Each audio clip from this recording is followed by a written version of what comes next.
তো আমি যেখানে থাকি, মানে যে দাদার বাড়িতে ভাড়া থাকি, সেই দাদার বাড়িতে আজকে পুজো ছিল। তো দাদার বাড়িতে আজকে সত্যনারায়ণ পুজো ছিল। এখানকার নিয়ম এই রকম করেই হয়। আমাদের ওয়েস্ট বেঙ্গলে আলাদা রকম পুজো, সত্যনারায়ণ পুজো। কিন্তু নতুন কিছু দেখতে বেশ ভালোই লাগলো। এখানকার নতুন কোনো নিয়ম দেখলাম চোখের সামনে, বেশ মজাই লাগছিল। আমিও উপোস করেছিলাম।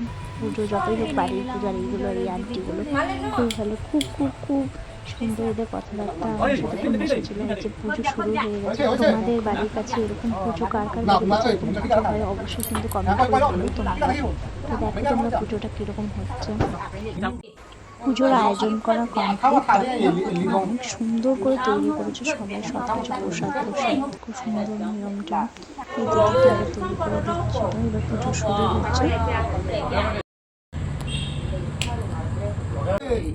তো ভগবানকে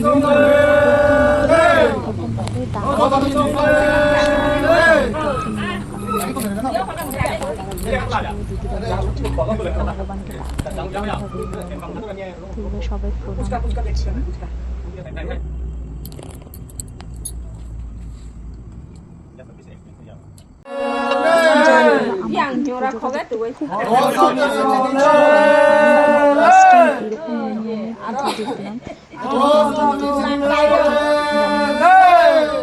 কার কার বাড়ির ওখানে হয়, আমার তো পুজো এবার কমপ্লিট। এবার প্রসাদ মাখাবে। এখানে দুটো হাঁড়ি করা হয়েছে,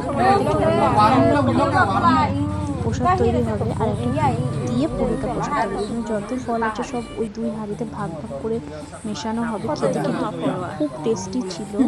আমাদের যেরকম সত্যনারায়ণ পুজোতে আমরা আটা, দুধ, কলা, পাতা সেসব দিয়ে করি, এখানকার নিয়ম হলো আমার পুজোতে চালের গুঁড়ো দিয়ে করতে হয়।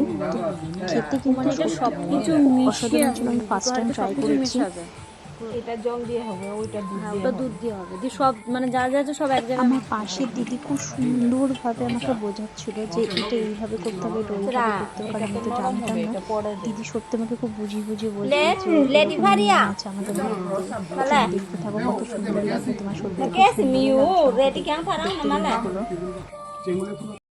তো পুজো এবার কমপ্লিট, সবাইকে প্রসাদ দেওয়া হবে। এই ভিডিওটা কেমন লাগলো কমেন্ট করে